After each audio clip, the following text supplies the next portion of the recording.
Bismillahirrahmanirrahim. Alhamdulillah, para jamaah, bapak-bapak, ibu-ibu yang dimuliakan oleh Allah Subhanahu wa taala. Tidak lupa kita bersyukur pada Allah Subhanahu wa taala yang dimana pada kesempatan yang berbahagia ini kita masih diberi kesempatan oleh Allah untuk bisa menjalankan ibadah sholat maghrib berjamaah dalam kondisi sehat tanpa kekurangan apapun.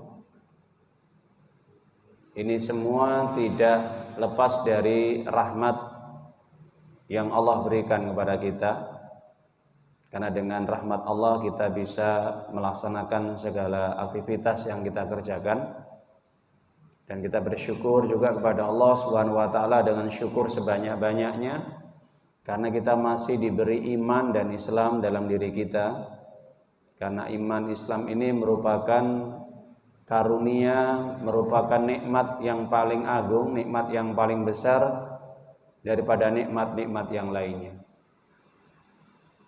Kenapa nikmat iman Islam, menjadi orang muslim yang taat kepada Allah, menjadi orang yang beriman, yang melaksanakan amal-amal kebajikan, itu dikatakan merupakan nikmat yang paling agung, nikmat yang paling mulia di sisi Allah Subhanahu wa taala. Karena orang yang seperti ini merupakan orang yang dipilih oleh Allah menjadi hamba yang paling dekat dengan Allah Subhanahu wa taala. Jadi kita bersyukur pada Allah, para jamaah Bapak Ibu, kita masih dipilih oleh Allah menjadi hamba-hambanya yang dekat kepadanya. Sehingga kita masih bisa melaksanakan ketaatan, kewajiban, apapun perintah Allah kita kerjakan, apapun yang dilarang oleh Allah kita jauhi, kita tinggalkan. Dan juga kita berusaha dengan sebisa mungkin untuk senantiasa melaksanakan amalan-amalan yang sunnah, di samping kita melaksanakan amalan-amalan yang wajib. Oleh sebab itu ini merupakan nikmat yang terbesar. Oleh sebab itu kita harus bergembira, kita bersyukur, kita senantiasa mengagungkan Allah, mengingat Allah. Karena ini merupakan pemberian yang Allah kehendaki bagi setiap hambanya. Karena tidak semua manusia mendapatkan nikmat iman dan Islam, meskipun mereka dikasih nikmat dunia. Dengan nikmat dunia mereka bisa berbuat apa saja. Dengan dunia mereka bisa bersenang-senang, mereka bisa berfoya-foya, mereka bisa hidup leluasa, bisa bebas. Tapi apakah itu yang dicari dalam kehidupan di dunia ini? Apakah orang kalau sudah mendapatkan nikmat harta kemudian bahagia hidupnya, hatinya tenang, tentram? Apakah orang seperti ini akan senantiasa dia bisa selamat nanti di akhirat kelak ketika dihisab oleh Allah, ditimbang amal yang dia kerjakan semasa di dunia? Kala tidak. Maka para jamaah Bapak Ibu, orang-orang yang dia tidak mendapatkan nikmat iman dan Islam adalah orang yang paling rugi di dunia ini. Makanya Allah Subhanahu wa taala menjelaskan, wal asri innal insana lafi khusrin. Demi waktu, demi masa yang Allah menciptakan waktu ini silih berganti siang dan malam agar manusia mencari kehidupan di dunia ini yang sudah Allah berikan.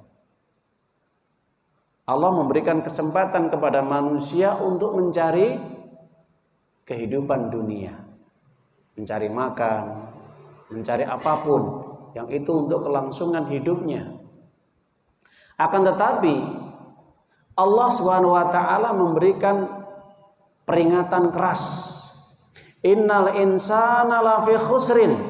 Sesungguhnya manusia itu betul atau benar-benar dalam kerugian yang nyata. Jadi kalau kita membaca Al-Quran, Di situ ada kalimat lamnya, lafi bergandengan dengan huruf jar. Lamnya di situ menggunakan lam takkid atau taukid, penegasan, penetapan. Jadi menegaskan bahwa Allah itu memberikan apa? Peringatan keras. Sesungguhnya manusia benar-benar dalam kerugian, kebinasaan, menyebabkan dia masuk neraka. Kenapa? Kalau hidupnya tidak beriman, kalau hidupnya tidak mau beramal soleh, kalau hidupnya tidak senantiasa mengajak orang lain berbuat kebaikan, tidak mengajak orang untuk mentaati Allah, tidak mengingatkan orang siapapun, keluarga, tetangga, teman, saudara, untuk berbuat baik kepada Allah, untuk beribadah kepada Allah, dan mereka mengingatkan untuk sabar.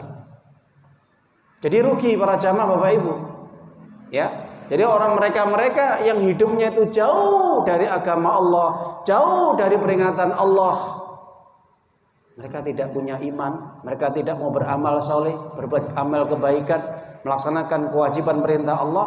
Orang yang paling rugi di dunia adalah mereka.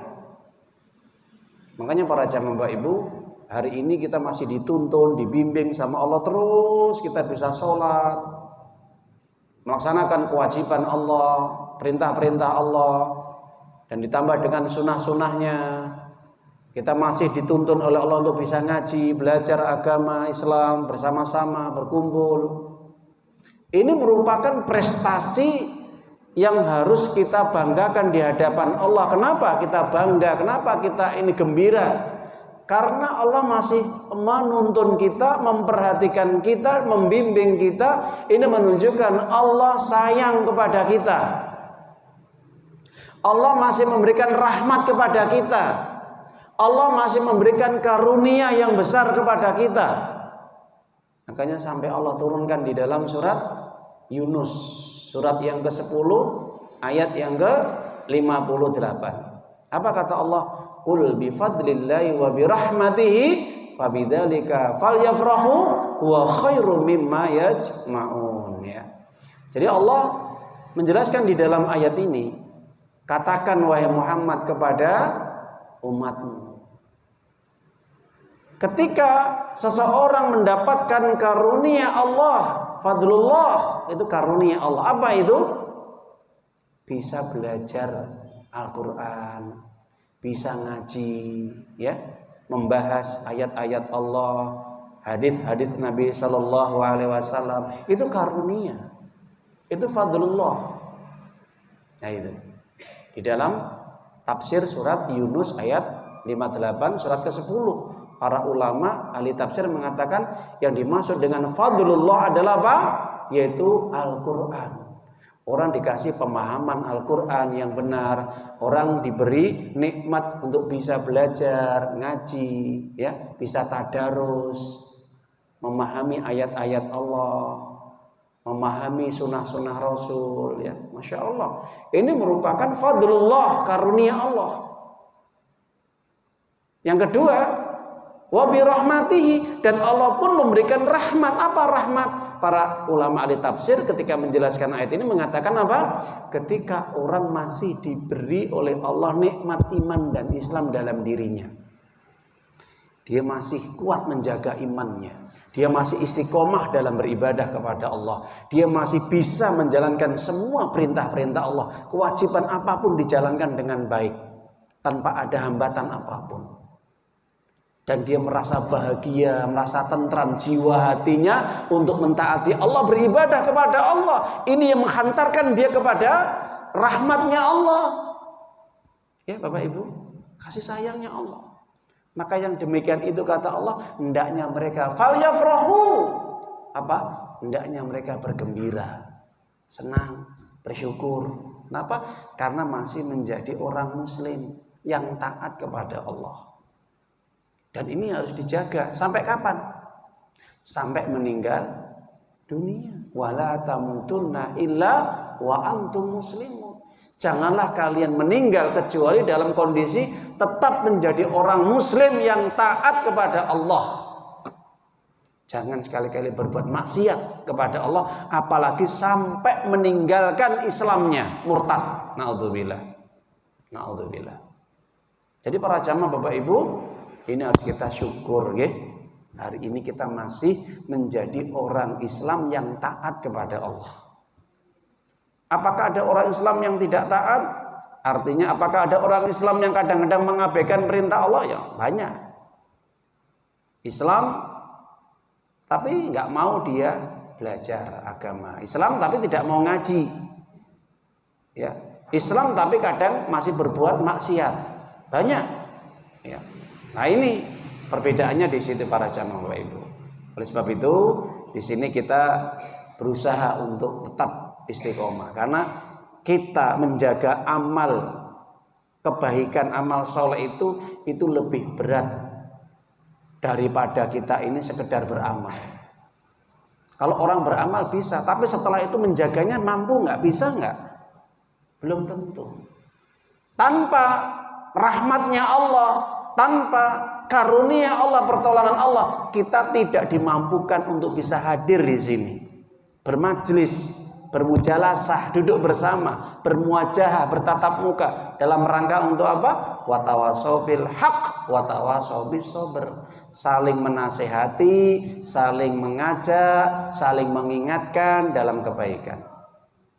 Jadi kita pribadi, saya pribadi, ya, cinta kepada para jamaah. Apa bentuk cinta saya kepada antum sekalian? Mari kita belajar bersama-sama agar kita nanti selamat, nanti di akhirat mendapatkan rahmat Allah, masuk surga. Karena dunia ini para jamaah Bapak Ibu itu bukan tempat untuk apa? Bukan untuk tempat tinggal kita. Ingat ya, sudah sering saya sampaikan Bapak Ibu, okay? Dunia ini bukan tempat tinggal kita. Tempat tinggal kita di mana? Di surga, bukan di sini. Dunia ini hanya untuk tempat meninggal sementara. Jadi janganlah kita ini menumpuk-numpuk harta, berobsesi yang lebih, pengen ini, pengen ini, pengen ini. Pada ujung-ujungnya apa? Alhaakumut takasur hatta zurtumul maqabir. Baru mengumpulkan harta buahnya, dia lupa untuk ibadah kepada Allah, disibukkan dengan urusan dunia sampai dia membangga-banggakan hartanya yang begitu melimpah ruah, menyombongkan apa yang dia miliki, menjadi pengusaha sukses, menjadi orang kaya, menjadi orang yang tajir. Tapi pada hakikatnya apa kata Allah? Hatta zurtumul maqabir. Ujung-ujungnya kamu nanti di liang lahat, masuk kuburan. Ketika orang sudah mati, meninggal dunia, masuk kuburan, bisa nggak harta yang dia peroleh, yang dia kumpulkan itu bisa menemani dia di alam kubur, Bapak Ibu? Bisa? Rumahnya yang mewah, mobilnya yang mewah, istrinya yang cantik, anaknya yang bagus-bagus, atau suaminya yang tampan, bisa menjaga dia di alam kubur sampai berapa tahun gitu? Mau? Orang kalau sudah meninggal dunia, cukup hitungan 1-2 jam, mereka akan melupakan kita. Ingat ya, orang kalau sudah mati, mereka akan lupa dengan kita. Ingat kita ini ketika kita masih hidup dan di saat kita mau meninggal dunia. Kalau sudah kita meninggal dunia, cukup hitungan 1-2 jam, mereka sudah lupa. Setelah mengantarkan jenazah kita di liang lahat, mereka bisa tertawa-tawa, mereka berbicara dengan urusan yang lain, sudah lupa dengan kita. Yang menemani kita apa? Sampai di alam kubur. Amal. Amal ini yang akan terus menemani kita, menjaga kita, ya, sampai datangnya hari kiamat. Hatta yaqumus saah, sampai tiba hari kiamat. Itu amal kita. Teman-teman kita, saudara kita yang dulu kita lulu, yang kita dekati, teman dekat, sahabat dekat, atau mungkin orang tua kita, atau mungkin anak-anak kita, harta kita akan meninggalkan kita semua. Yang menemani kita di alam kubur itu amal kita.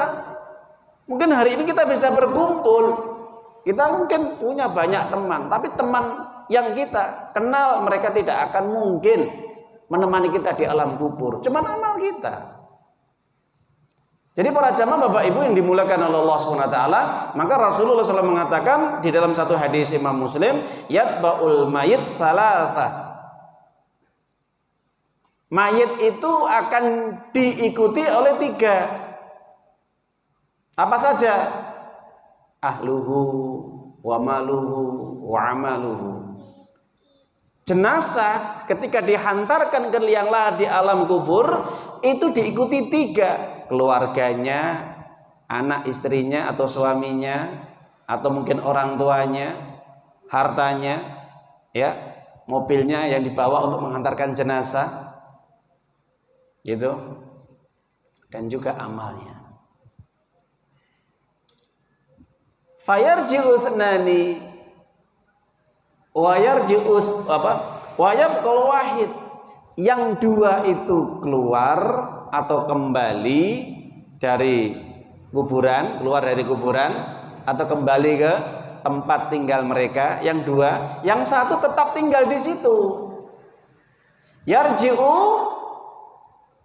ahluhu wa maluhu. Keluarga dan hartanya pulang.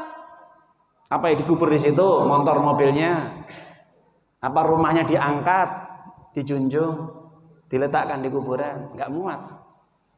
Kurangnya 2 meter kali 1 meter. Tempat tinggal kita ini sempit nanti setelah ini Bapak Ibu. Enggak luas seperti rumah kita yang besar. Iya, di dunia rumah kita gede, besar, mewah. Tapi kalau kita sudah masuk liang kubur, ukurannya berapa? Panjang 2 meter, lebar 1 meter. Itu tempat tinggal kita. Ya. Nah, yang 2 kembali, harta dan keluarganya, yang tetap tinggal bersama kita terus sampai hatta yaqumus saat, sampai tibanya hari kiamat. Apa? Amal kita. Jadi kalau hari ini, saat ini kita masih diberi kesempatan oleh Allah menghirup udara segar, kalau tidak kita manfaatkan untuk banyak amal soleh, meningkatkan ketakwaan kita, mentaati Allah dan Rasulnya, rugi betul.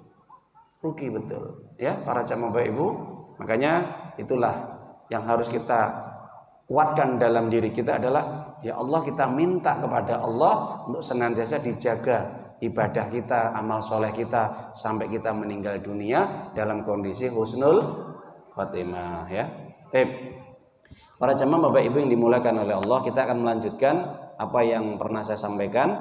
Jadi ada 4 golongan umatnya Nabi Shallallahu Alaihi Wasallam ini, yaitu yang dimana 4 golongan ini memiliki karakter sifat amal yang berbeda. Yang pertama, kemarin sudah kita jelaskan, Allah memberikan seseorang itu harta dan ilmu. Dengan harta dan ilmu, orang ini Masya Allah luar biasa.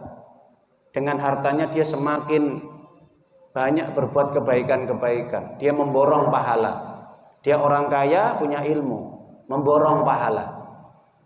Ya. Di samping dia melaksanakan perintah Allah, ibadah-ibadah wajib, sholat, puasa, haji, umroh, baca Quran, tahajud, belajar agama, datang ke majelis ilmu, tapi dia adalah orang yang tidak iman dalam mengeluarkan hartanya. Dia orang yang dermawan, dia adalah orang yang gati, orang yang perhatian, dan termasuk orang-orang yang ringan untuk membantu. Apapun kebutuhan untuk di jalan Allah, dia selalu membantunya. Masya Allah. Nah, ini golongan yang pertama kata Nabi. Apa yang dijelaskan oleh Allah di dalam surat Fatir, surat yang ke-35 ayat 29. Innal ladzina yasluna kitaballah, ya, wa aqamus sholata wa atuz zakata wa anfaqu mimma razaqnakum sirran wa alaniyah.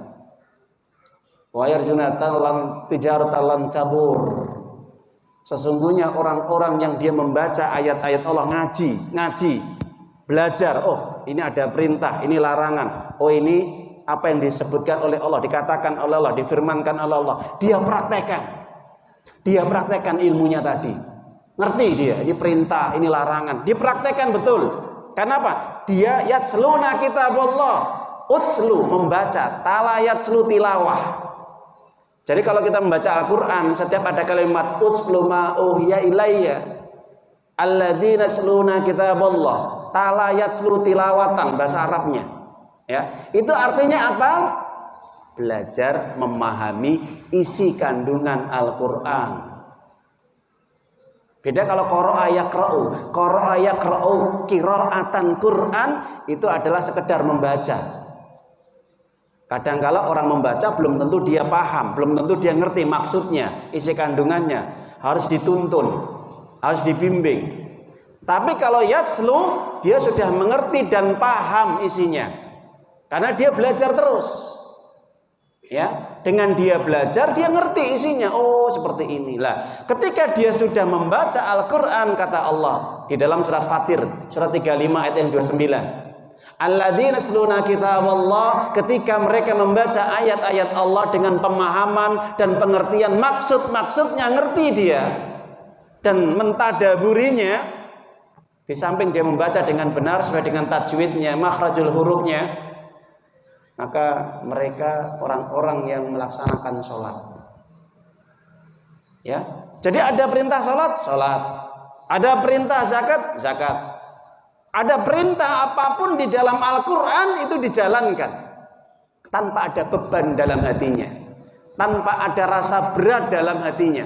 Itu orang yang betul-betul bisnis dengan Allah, yang tidak akan pernah rugi selama-lamanya. Orang kalau sudah dia hubungan dengan Allah, bisnis dengan Allah, Allah akan memberikan keuntungan yang besar.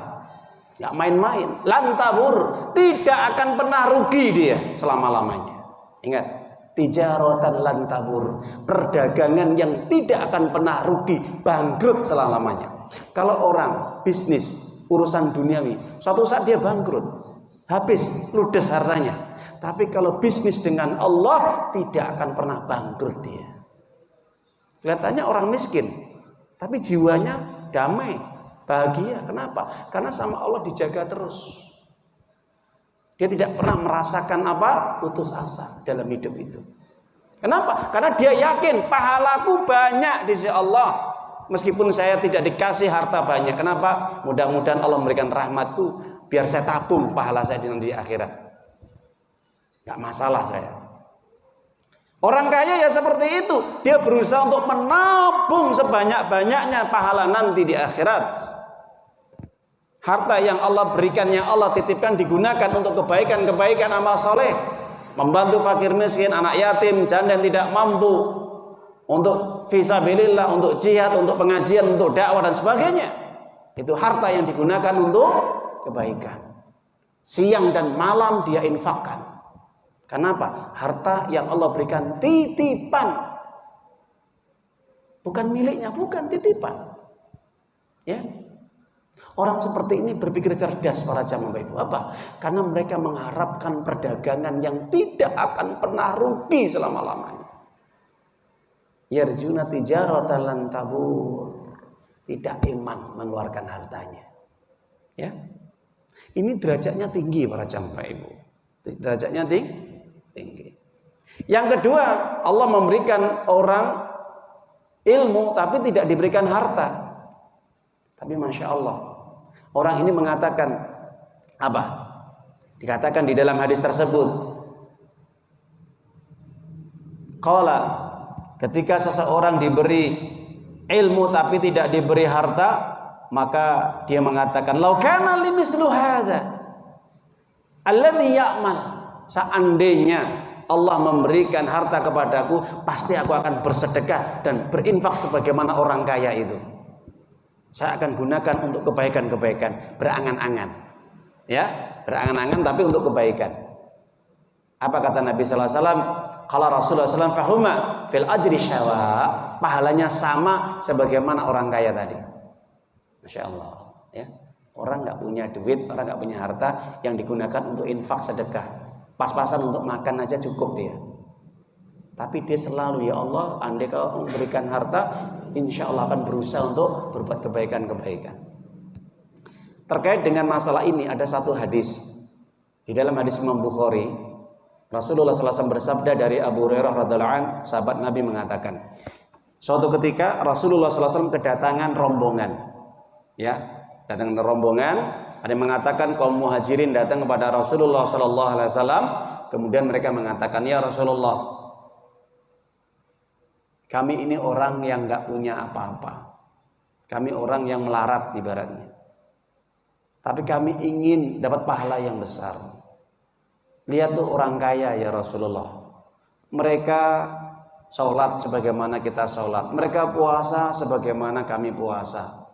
Mereka baca Quran sebagaimana kami baca Quran. Tapi ya Rasulullah, kami nggak punya harta untuk kami nafkahkan, kami sedekahkan sebagaimana orang kaya. Orang kaya bisa haji, bisa umroh, bisa jihad, ya, bisa dia ini membantu saudara-saudaranya berdakwah di jalan Allah. Kami nggak mampu ya Rasulullah. Kira-kira ada nggak amalan yang bisa menyerupai bahkan menyaingi mereka? Apa kata Rasulullah SAW? Masya Allah, begitu luar biasanya kalian pengen menyaingi amalan mereka. Orang kaya yang dia itu dermawan, orang kaya yang luar biasa amal ibadahnya. Ada. Apa ya Rasulullah? Jangan lupa setiap habis sholat kalian membaca apa? Subhanallah, tasbih 33 kali. Membaca apa? Tahmid, alhamdulillah 33 kali. Membaca apa? Takbir, Allahu Akbar 33 kali. Ya, maka lakukan itu setelah habis sholat.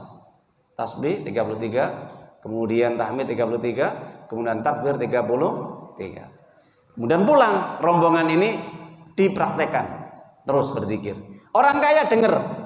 Orang kaya dengar. Ketika orang-orang kaya itu dengar, apa yang dilakukan orang-orang yang tidak punya ini, orang miskin ini, dengan amalan-amalan zikir tadi dikerjakan. Nah, orang yang miskin tadi nggak terima, datang kepada Rasulullah. Ya Rasulullah, mereka ternyata juga mengikuti apa yang panjenengan sarankan kepada kami. Mereka berzikir, tasbih 33, tahmid 33, juga takbir 33. Juga mereka zikir dengan yang lain, dengan tahlil dan apa saja zikir. Bagaimana ya Rasulullah ini? Insya Allah. Apa kata Nabi? Dzalika fadlullah yu'ti ma yasha. Itulah karunia yang Allah berikan bagi siapapun yang Allah kehendaki dari hambanya. Artinya apa? Ya sudah, ya begitulah. Orang-orang yang saling fastabiqul khairat, berlomba-lomba dalam kebaikan. Ya para jamaah Bapak Ibu, jadi meskipun andai kata di antara kita nggak bisa bagaimana melakukan satu amalan yang dikerjakan oleh orang-orang yang mampu, orang kaya, maka masih banyak alternatifnya. Perbanyak apa? Banyak zikir, banyak salat-salat yang sunnah, banyak ibadah-ibadah yang sunnah, insya Allah. Maka mudah-mudahan bisa menyerupai mereka. Tapi kalau dalam hal masalah di dalam hadis, orang kaya masuk surganya terlambat atau belakangan, orang miskin yang taat, orang muslim yang soleh masuk surga dulu. Kalau urusan masuk surga itu duluan orang miskin yang soleh yang taat. Ingat ya Bapak Ibu. Tapi urusan derajat nanti tetap kalau orang kaya ini dia adalah orang soleh, maka derajat lebih tinggi daripada orang miskin yang taat tadi. Kenapa? Karena ada satu derajat yang tidak bisa dimiliki oleh orang miskin, yaitu adalah harta yang disedekahkan, diinfakkan di jalan Allah. Itu para jamaah, para ulama mengatakan seperti itu. Wallahu a'lam bishawab. Para jamaah Bapak Ibu yang dimuliakan oleh Allah Subhanahu wa taala, akan kita lanjutkan insyaallah yang akan datang. Tapi kita akan kembali kepada materi kita, yaitu kajian yang kita bahas selanjutnya, tematik yaitu fikih ibadah salat.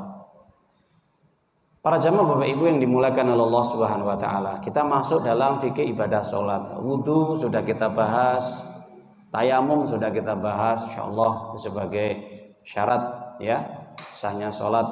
Kalau orang tidak wudu maka tidak sah salatnya. Dan sekarang kita sudah memasuki tentang yaitu ibadah salat ya.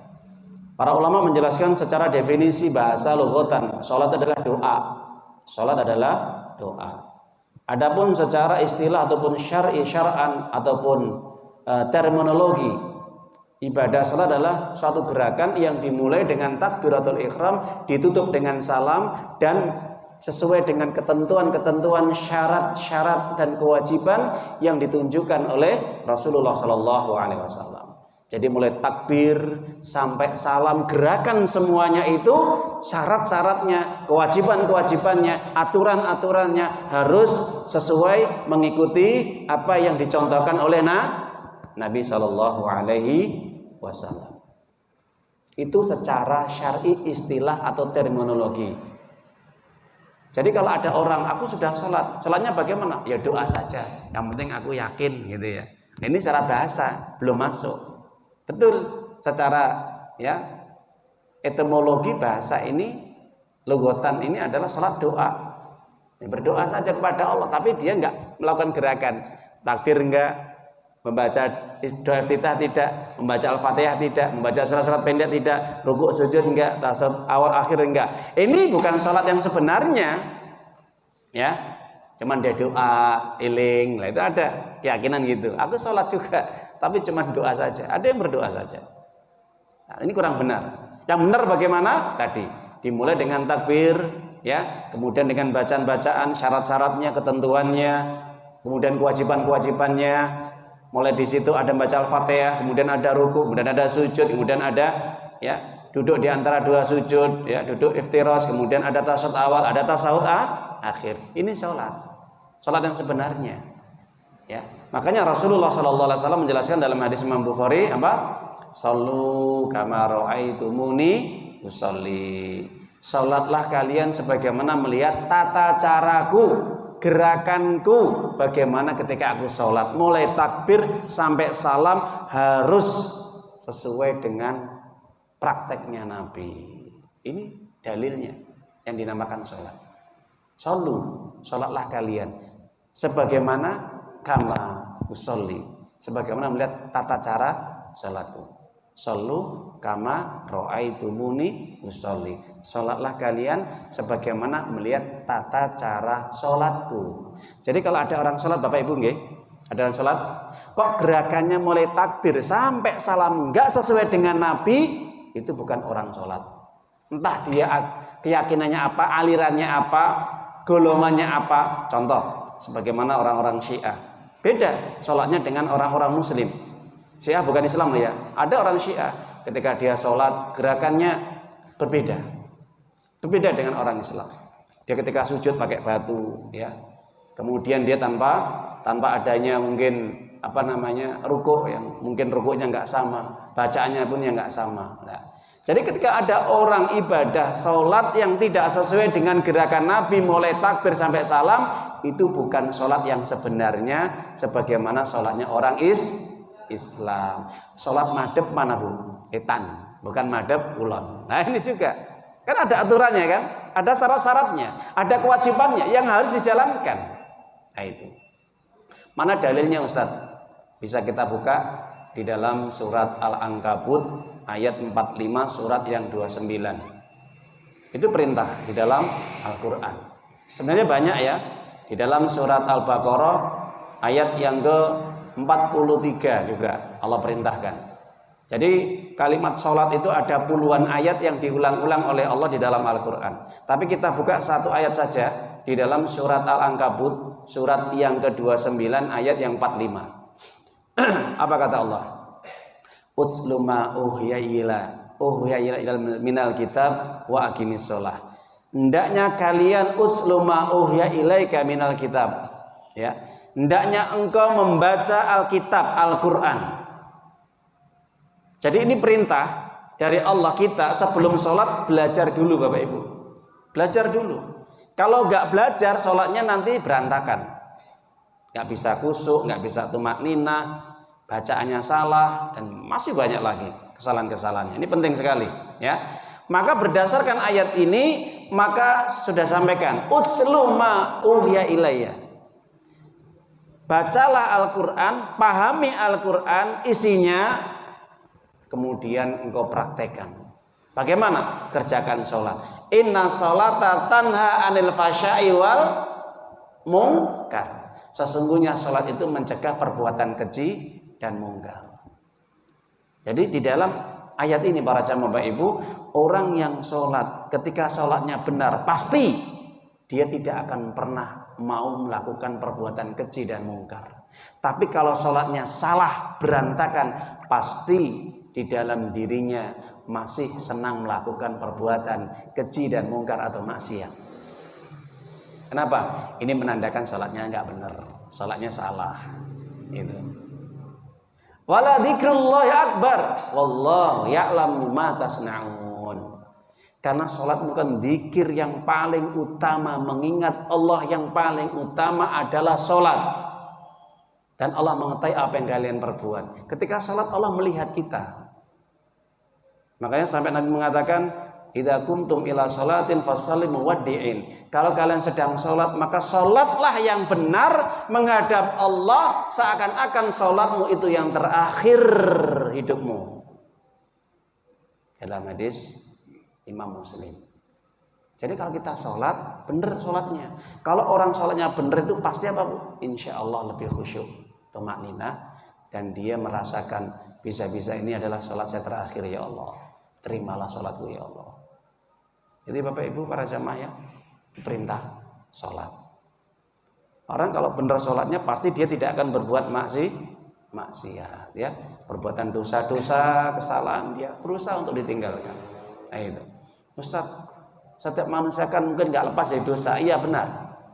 Maka setiap dosa, perbuatan maksiat yang kita kerjakan terus ya dibarengi dengan kebaikan-kebaikan. Karena sholat ini bisa mencegah perbuatan keji dan mungkar. Tapi ingat, dosa yang bisa dihapus dengan sholat itu adalah dosa-dosa kecil, bukan dosa-dosa besar. Kalau dosa-dosa besar dengan taubat. Dengan apa? Taubat nasuha, bukan taubat apa? Sambel, ya. Ngomong taubat, tapi perilakunya, perbuatannya masih nggak baik. Nah itu.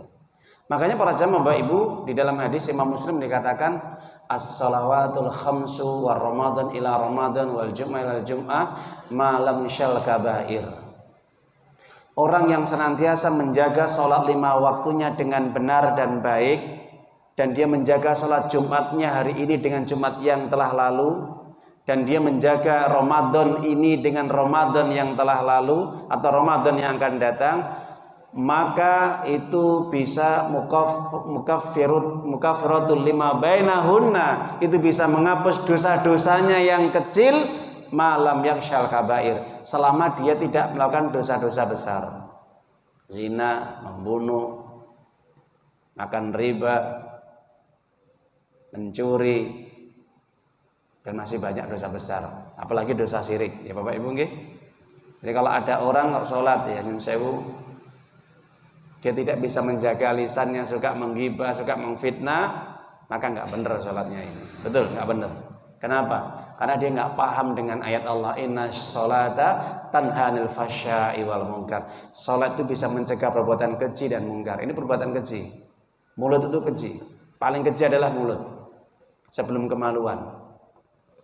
Makanya Rasulullah SAW mengatakan dalam hadis Imam Tirmidzi, apa kata Nabi SAW?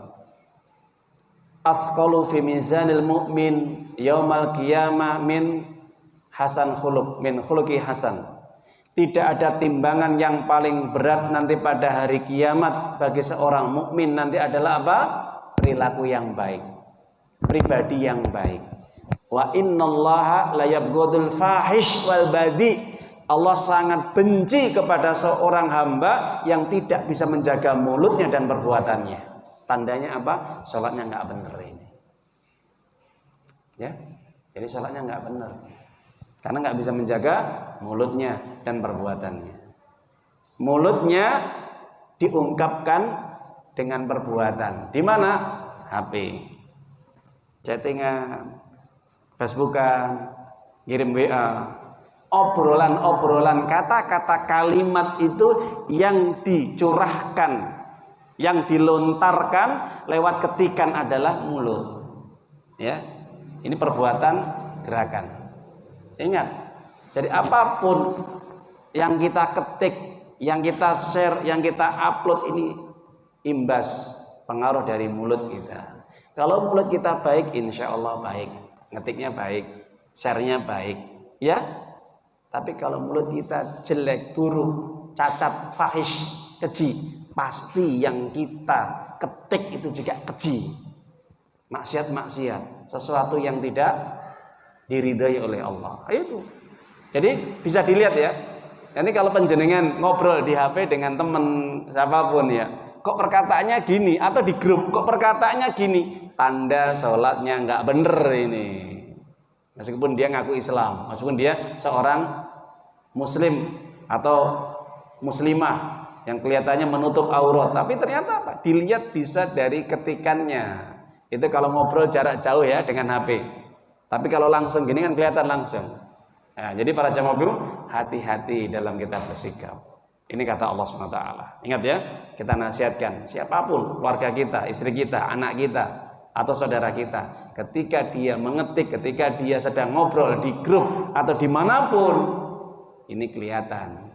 Oh, ini rusak akhlaknya, jelek akhlaknya, dilihat dari tulisannya. Nah itu. Kalau ingin bikin status yang baik juga ya, karena dilihat ya, akan dipantau. Ini kelihatan orang baik atau tidaknya bisa dilihat dari ucapan. Ucapan di mana? Lewat tulisan. Nah itu. Para jamaah Bapak Ibu yang dimuliakan oleh Allah SWT. Kemudian yang terakhir sebelum kita tutup, Nabi kita Muhammad SAW menjelaskan dalam hadis rawahu An-Nasa'i dari sahabat Abdullah bin Mas'ud radhiyallahu an. Rasulullah SAW bersabda dalam hadis tersebut, apa kata Nabi? Nabi mengatakan, inna awwala ma yuhasabu al-abdu as-sholah. Inna awwala ma yuhasabu bihi al-abdu as-sholah. Bahwa pertama kali yang akan dihisab seseorang nanti pada hari kiamat adalah sholatnya. Wa awwalu ma yuktu bainan nasi fiddima. Dan pertama kali nanti orang akan dihisab urusan manusia dengan manusia adalah apa? Darah ataupun kehormatannya. Para jamaah Bapak Ibu yang dimuliakan oleh Allah SWT, nanti pada hari kiamat itu ada dua hisab ya, ada dua hisab. Hisab kita nanti kepada Allah, urusan kita kepada Allah, dan hisab kita nanti urusan kepada orang lain atau manusia, sesama manusia. Itu ada dua hisab. Ketika orang hisab dengan urusan dia dengan Allah itu berhasil, tapi ketika hisab urusan kita dengan saudara kita, dengan orang lain kok tidak berhasil, hati-hati, hati-hati. Ini belum tentu kita masuk surga, akan bisa masuk neraka. Itu. Atau sebaliknya, orang ketika hisab nanti dia urusan manusia itu baik, ya masya Allah, di masyarakat dia baik, orang yang membantu, orang yang nggak pernah neko-neko, ya perhatian, tapi nggak pernah sholat dia. Ini yang nggak akan selamat, nggak akan selamat ini. Kenapa? Dua ini penentu nanti. Kata Nabi SAW di dalam hadis Imam An-Nasa'i. Makanya ingat para jamaah Bapak Ibu, turun surat Ali Imran, surat yang ketiga 112. Apa kata Allah? Duribat alaimu dillatu ainama tukifu illa bihabli minallah wa hablim minan nas wa ba'u bi ghadabin minallah wa duribat alaimul maskanah ila akhir ayat. Mereka senantiasa diliputi dengan kehinaan dan juga kebinasaan, kerendahan. Hina, rendah di hadapan Allah. Berdasarkan ayat ini para jamaah, orang yang hina dan rendah siapa? Satu, mereka tidak bisa menjaga hubungan dengan Allah dengan baik. Ingat, dalam keluarga, kalau pengen baik hubungan keluarga suami istri, perbaiki dulu hubungan dia dengan Allah. Ingat ya, ini kata Allah SWT. Kalau pengen keluarga baik Bapak Ibu semuanya, perbaiki hubungan dia dengan Allah. Kalau ada keluarga kok tidak baik, tanda gampang ini nggak baik dia hubungan dengan Allah ini. Pasti. Ya, kenapa? Diawali dengan hablum minallah. Hubungan dia dengan Allah itu harus baik. Yang kedua baru hablum minan nas. Hubungan dia dengan manusia, manusia sekitarnya. Tidak cukup dia baik dengan Allah, tapi bikin masalah dengan orang lain, bikin kecewa, bikin mangkel, bahkan merusak kehormatan orang lain, saudaranya, kerabatnya, keluarganya. Ini nggak baik. Akhirnya apa? Rendah juga di hadapan Allah. Syarat ini harus ada dalam diri kita. Hubungan Allah baik dan hubungan manusia juga baik, masya Allah. Kalau tidak apa? Waba'u bi ghadabin minallah duribat alaihimul maskanah. Maka Allah murka kepada mereka. Dan Allah akan meliputi kehinaan dimanapun mereka berada. Jadi orang yang hidupnya nggak bahagia, nggak harmonis, nggak tentram, jiwanya bingung, penuh dengan keresahan, kegelisahan, takut terus berlebihan. Kenapa? Pasti ada yang tidak baik hubungan dia dengan Allah atau hubungan dia dengan manusia. Itu para jamaah Bapak Ibu nggih. Semoga bermanfaat kajian pada malam hari ini. Insyaallah akan kita lanjutkan minggu yang akan datang insyaallah ya. Semoga memberikan faedah. Subhanallah, alhamdulillah. Qul qala hadza wa astaghfirullah lakum. Kita tutup dengan bacaan hamdalah. Alhamdulillahirabbil alamin. Bila taufiq wal hidayah akhiru da'wana. Subhanaka Allahumma wa bihamdika asyhadu an la ilaha illa anta astaghfiruka wa atubu ilaik. Assalamualaikum warahmatullahi wabarakatuh. Ya ayyuhalladzina amanu ittaqullaha haqqa tuqatih wa la tamutunna illa